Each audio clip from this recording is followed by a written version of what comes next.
এই শুভ আসছে বাবা, যদি আবার কি চাবে তার ঠিক নেই বাড়া। এ ভাই তাহলে একটা বিড়ি দে।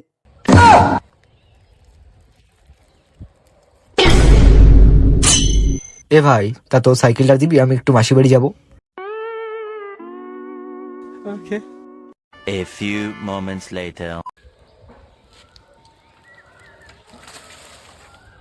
এ ভাই তোর জুতোটা দিবি। শুয়োরের বাচ্চা। দাঁড়া দাঁড়া দাঁড়া দাঁড়া দাঁড়া ভাই, দাঁড়া ভাই। কি দাঁড়া মানে কি? দাঁড়া মানে কি? তুই এগুলো না ঠিক করলি না। তুই ভাই একটা সামান্য ছোট বিষয় না, তুই ভাই আমার এরম ভাবে মারলি। আমি মার খাইনি, আমার কি ব্যথা লাগেনি নাকি? তোর তো বেশি মার খাইছি, তোর থেকে মার আমি বেশি খাইছি। হাট বুদা আমি বেশি খাইছি, না আমি বেশি খাইছি। হাট বুদা আমি বেশি খাইছি, আমি বেশি খাইছি। বালের ভিডিও।